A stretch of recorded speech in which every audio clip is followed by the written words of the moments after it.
Funnels are amazing, but they are killing our website traffic. So, what are we going to do to get it back?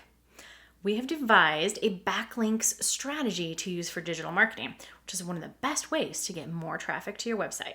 So, let's go check it out.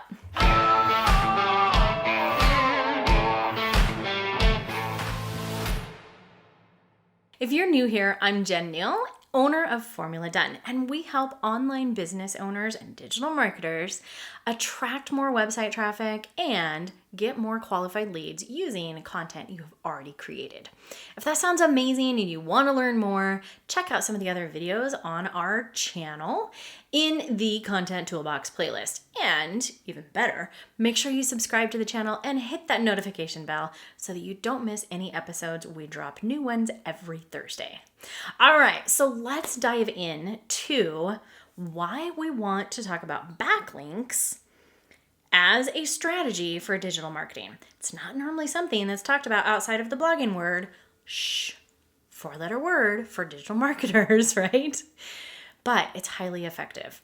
And so I have looked at how can we create a backlink strategy that will actually work the way we market online as digital marketers. So let's dive in. In order to talk about backlinks and why we want a backlink strategy and how it actually helps, we have to understand what backlinks are. And really, they're pretty much kind of how they sound. It's a link that's targeted back to your website from another site. Now, there's all sorts of different levels of backlinks, and basically, the better the site or the more authority the site has, the higher rank the backlink is. And so it sort of counts more. The more backlinks you have, the higher you're going to show up in Google with any of your optimization efforts that you want. And as we've talked about before, that the Google juice matters. Now, one of the ways that we talked about starting to be able to create some backlinks is from a blogging strategy from podcasting, which was this episode right here. But right now, I'm going to talk about how we are going to use funnels as part of a backlink strategy. Sound pretty awesome, right? Because that's something we're already doing. So I am not an authority on backlinks. I have done a little bit of research and I pulled from a website here called Digital Shift. I want to share this graphic with you guys. And this talks about the biggest benefits of backlinks because we need to understand how it can actually help us if it's a tactic we're actually going to go after for digital marketing. So I'm going to read these off to you so I make sure I get them correct. The benefits of using our backlinks are that we're building a backlink portfolio, meaning like we're amassing a whole bunch of links back to our site. And that builds the authority of our website. It also improves your organic search rankings and brings more traffic to your content and to your website. So by having a higher authority, Google will then send more traffic to your website. So we're always trying to build that authority, not only authority in terms of how our audience sees us, but we want authority in terms of how Google sees us, because that means free traffic, baby. And we all love free traffic, right? So I really got thinking about if what we're talking about, like if we want to build our authority and really capture those higher search engine rankings from Google, we're generating links back to our websites already because as digital marketers, we're out doing other things. We're speaking, we're showing up on other people's podcasts, we're sending ads, we're on social media. And what are we doing? We're sending traffic all the time. And in fact, we're sending a lot of paid traffic because there's a lot of marketers that literally just build a funnel and go straight to Facebook ads and say, here, take my money and give me a 1% return.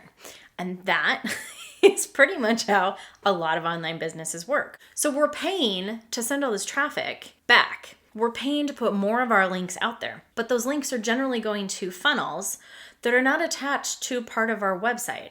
So we are literally taking funnels, we're fragmenting the traffic that we would be getting to our website, whether it's organic or paid. We're taking all of those links that would be helping to build our authority, and we're literally just splitting it up and like giving it away. So that's when I realized that funnels are killing our traffic. They're killing our websites, they're killing our traffic, and they're killing our free traffic options that are going to come from Google Juice. So I devised a way that I think we can make this traffic, consolidate this, and still use funnels, but capture that free traffic. And I'm going to share it with you right now. It's an experiment we are going to play with, but the concept totally makes sense. So work with me here. We're going to visualize this. So we have our main website. That main website is generally an authority website. It has information about who we are, who we serve, what we do, how they can get a hold of us, media, links, and then if you're doing a blog or podcast or any other kinds of resources and things that you want to share with people, that's where we publish it. So even without knowing it, we are trying to build an authority website. We're trying to say, hey, Google, this is what I'm all about, and this is how I help people. And I have all this information that is all on what we do. So we're hoping that Google sees us as an authority, whether or not you even know it at all. Then here's what we do as digital marketers. We then turn around and we go, oh, I have this cool new program. So I'm going to build this program. I'm going to go set up a sales page, or I'm going to set up an opt-in page, or I'm going to go post a video, or I'm going to create an application form, whatever we're doing. And we go create all these different funnels, right? You're just one funnel away, right? How many of us have like 100 funnels of different things that we've tried, right? I know that totally happens. So what we've done then is we've said, okay, now here's all my content, but the stuff that kind of really matters, the stuff that, converts revenue, actually keeps business in business, those things we've taken and we've set off to the side. And most of the time, I can tell you from working with so many customers that most of the time, not only is their website not even pixeled to be tracking data, but it's hardly ever on the funnels themselves. The only thing that would be on there is Facebook pixels, because again, most people are like, hey, I'm going to build my funnel and go run Facebook ads straight to this funnel. So we think about it. Here's our main website that we're trying to get attention to from Google. But then we've set up all these other little satellite systems, right? Because it's easier to transact money, to hook up our CRM so that we can get leads and stuff coming through. It's just easier to build something that's not on a website. So it totally makes sense. But what we've done is we have this information living out on all these different URLs, because if you're anything like me, I think I have something like 130 domains in my ownership at this point in time. I have a domain problem. But what we're doing is we go set up all these different traffic sources, right? And then we go promote it. We are running ads, we're doing social posts, we're having JV partners, we're all these different things where we are sending traffic, paid traffic, right, to those funnels, to our domain that we own. But we're telling Google that the authority isn't us, our authority site. The authority instead is this funnel and this funnel and this funnel. Well, funnels generally don't rank well on Google, because Google knows that you're just trying to sell somebody. You're trying to collect information. You're not trying to give value first. Instead, you're trying to take. Selfish. And while we're trying to take so that we can give more value, what Google wants to see is that we're providing good, valuable information first. It's the whole purpose and premise of SEO and the scary, all those terms. But really, if we're talking about attraction marketing and free traffic, essentially what we're talking about is free traffic. That comes from providing value first. So when we're distributing all this different traffic, and so I got thinking that funnels are really killing websites. So how can we make that work? Well, as you guys know, we are going through a rebrand. So we rebranded our colors. We're currently working on completely rebranding our website, which means we're changing the look and feel of our blog. We're changing all of the structure of our site and everything. So I got thinking about, okay, what would happen if we actually brought this traffic to our website? What happened if we moved the informational front page part of the funnels onto our website so that we're still amassing everything that we do and all these millions of programs that we have come up with now and in the past and in the future, that it all lives in one place? Because that is huge authority building. We're already trying to do that, but if it all lives in one place, it's a much bigger authority list, right? And then when we're sending traffic to us, it all works together. So yeah, I think that that's what we're going to do is we want to move the front part of those funnels into our website. Now, here's why that was taken away in the past. When websites first came out, I have actually been around that long, websites were clunky, slow, but they were so exciting. So people just kind of dug in. Like you could have links everywhere and people would follow them because it was new. It was exciting. It was something for them to check out. And as the online world has evolved in really a short amount of time, think about it. The traffic, the people coming in, they've gotten much more sophisticated. They knew that if they poked around, they could find some other links and find out some more information. So this is why a funnel or a sales page was sort of invented, is because we were trying to focus people's attention. So when they first come in, instead of being like, oh, I wonder what other programs they have. Oh, I want to go check out the about information. When they first land on a page, we're trying to focus or funnel their attention to exactly just one thing, which is to get them to buy. And that worked because for a while it was like all these links and all this stuff all over the place. And so when somebody decided to say, you know what, I'm going to take all those extraneous links away. Mostly we're taking away that like top navigation bit.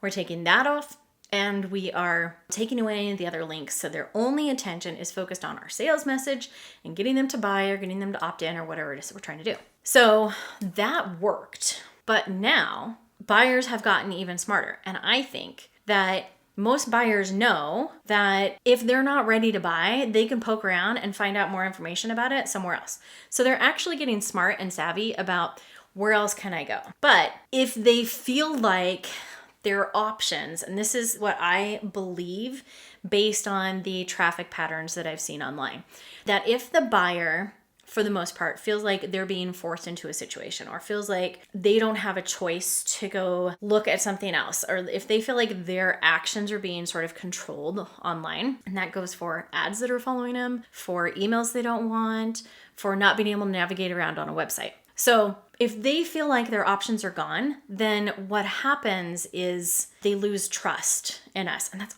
totally what we're trying to build. We're trying to build that trust and authority. And so I honestly think that shifting back to having sales pages as more of an advertorial. So here's what we're all about, and really focusing on that story arc, which is something we're talking about in another episode as well. But when you're focusing on that story arc, what we're talking about is the problem, the solution, and the offer, essentially. So if they come in and they're reading and they're like, yes, I identify with this problem. Oh, this is a cool solution. Either they're ready to buy or they're like, okay, I want to learn some more.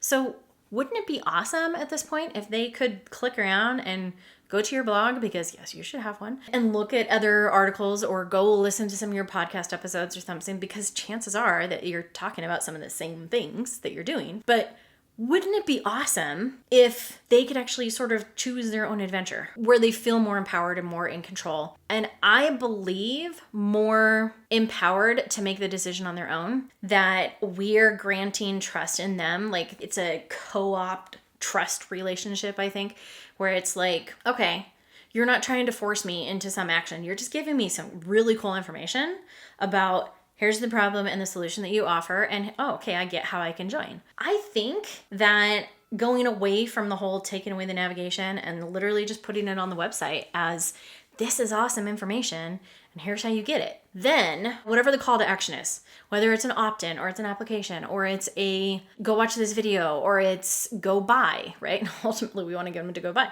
Whatever that is, like they can actually do it when they're ready and they will be so much more warmed up. And so it's our job to provide the information, the value for them so that they can get as much education or as much peace of mind and understand that, yes, you are the authority that they're looking for. Why not have all that in one place so that they can literally look at everything they want and then choose when they're ready? So I think that this is going to be sort of a new trend we're seeing. And I'm not going to let funnels kill our website traffic anymore. So if we bring this back to backlinks, how am I going to do this? I'm putting these front page sites on our website. I'm making sure that they are SEO optimized. And I am making sure that we are talking in length about the problem, the solution, and the offer. And then very clearly how to get that offer. And then once it links through, I'm going to hook up that form or whatever back into the funnel. Then I'll take them into basically the second step of the funnel and let them finish through the funnel. Because at that point, it's okay. But I think I want to capture all that initial traffic, because then any promotion, any ads, any social posts, any JV partners, any of those links that people are sending traffic to are going to come back to my website. So that's going to increase our backlinks, increase our authority. Plus, amassing all that information in one place is totally going to increase our authority. And then we're still going to use the simplicity of funnels to be able to transact an opt-in or a purchase or whatever it is that we're doing. Like, I literally just woke up in the middle of the night. I'm like, why are we not doing this? I don't know. So it's totally an experiment that we are going to give a shot. So while we're redoing our website, we are actually going to take all those funnel front pages, make sure that they are designed up as sort of advertorials, where we're providing really great information, and we're also offering that they can take advantage of whatever solution that we're offering. So I'm going to move those in and continue our normal promotion, and then I'm going to check back. So make sure, if you aren't subscribed to this channel and you're interested in this, comment on the video, tell me what you're doing. Make sure you subscribe, hit the like button, and hit the notification bell so that you can get notified. But I will circle back and share what our backlink increase was in order to see if this strategy actually worked, right? So give us a few months and we'll play with it. And I'm going to share with you right now. This is semrush.com, which I love them. They've been around forever. They are totally the authority in all these things. So I just went and hooked up literally a free account. They give you 10 free searches, I think. And I plugged in the virtual Jenn. So what we are looking at here is 50 referring domains and 284 backlinks. Not amazing? I bet that we will see a dramatic increase in this using this strategy in just a matter of months. So make sure you check back. And I'm so excited to implement this strategy and see if we can figure out how to stop the game of funnels killing our website traffic and really focus on building backlinks as a digital marketing strategy, not as a traditional blogging strategy. Again, I know the 4-letter word, but this is a solution that we can use because we build funnels, not blogs, right? So let's take advantage of how those backlinks help to build our authority. I bet this is going to do it. So check back, and I will see you very soon, and definitely on the next episode. Love to hear your thoughts.